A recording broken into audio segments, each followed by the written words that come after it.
Here is a yellow ink by Sailor Studio 770.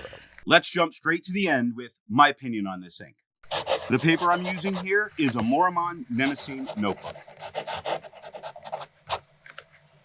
This is a video that most people are going to skip, and rightfully so.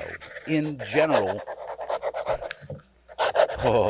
you can see it. In general, the only use I find for this is as a highlighter ink, and for that, it would be a very expensive choice as an ink for a highlighter when there's so much more economical choices. And I'm not someone that leans towards, yeah, but there's a cheaper version. But in this case, I think you can find some cheaper versions that are going to make you much happier. I must say that after it dries, it is much easier to read, but still hard to read, rendering it impotent as an ink for writing from almost any pen. Almost. I can't say I like or enjoyed using this ink.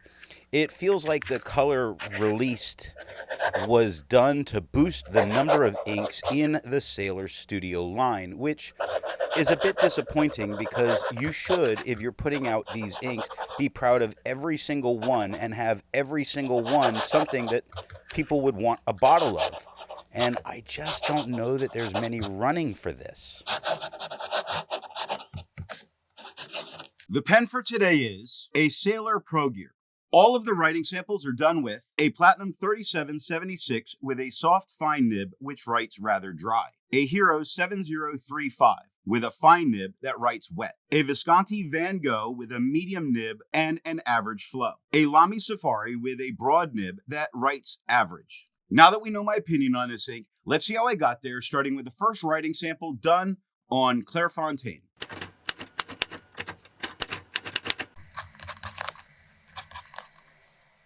Looking at the soft fine nib, if you can, because boy oh boy is it light. And even for me, as I'm looking at it after it's had time to dry. Now, I'm assuming that there's no feather or spread because it's hard to see. Now, I can say that there is shading because you certainly see some darker spots on the page. And because I'm not really looking at it in the camera, I kind of assume most of it you don't.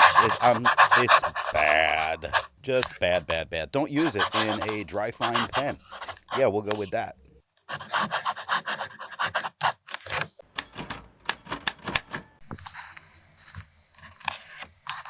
Looking at the wet fine. Now look at that. It's a whole lot darker than it was with the soft fine. I don't know that it could have been lighter.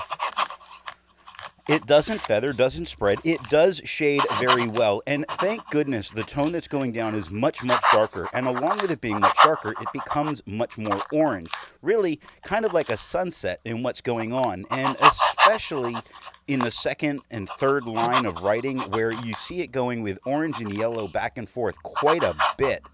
So, I mean, while the pen got to sit for a day before I wrote with it, so it was a little darker in the nib, but once it was fully writing, I think what we get there is pretty good and not really disappointing. But that was one pen out of 5.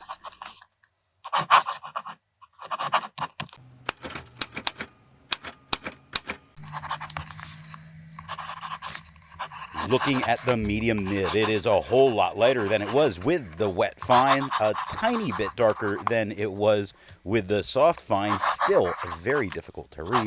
With no feather, no spread, I'm going to say that there's a few, no, there's no shading. There's not. It's just bad. It looks like I was writing with a highlighter.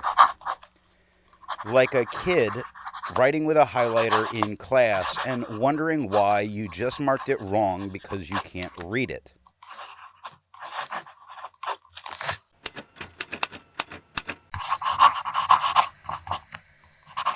Looking at the broad nib, it is darker than it was with the medium, nowhere near as dark as it was with the wet fine. No feather, no spread. Yes, it does shade in that you see some more darker areas occurring. Now, here I can kind of read it. I say kind of, I can read it. A whole page of this would be painful on the eyes and really torturous for people. So write letters to people with this ink when this is what you when you want them to stop being your pen pal. That's it. Use it for that.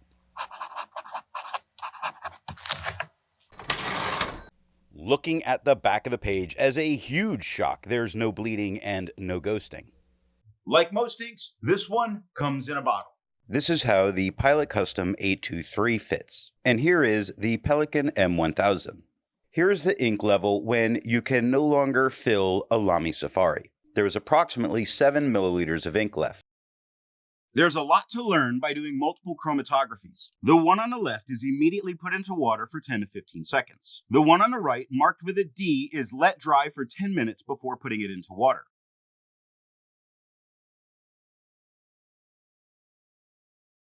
Resistance tests are done to see how this ink can be expected to perform on the page, and more importantly, how hard it may be to clean from your pen.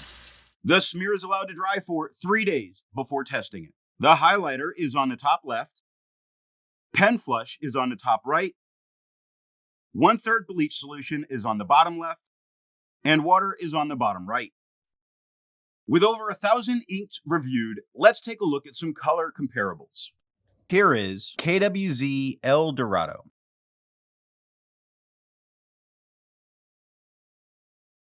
Here is Pen BBS number 184. Here is Pilot 100th Anniversary Yellow.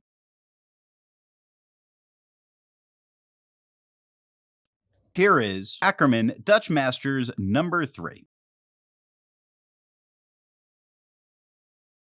While it's nice to see inks in the same color family, I prefer to find an ink that complements this color on the page. Here is a blue ink by Ackerman, their 00 Royal Ackerman Blue. Here is a red ink by J.R.R. Rouge Opera. Here is a blue-black ink by Pilot Namiki Blue Black. Here is a brown ink by KWZ Old Gold. So what nib and pen do I think are going to give the best writing experience with this ink? The paper I'm using here is yellow Rhodia paper. The only usable choice for writing here is a very wet fine, where it gets much darker and orange leaning. So if you didn't see that, it is worth going back and taking a look with the wet fine, not the rest of it. Skip the rest of it, it's garbage. But the wet fine's not so bad.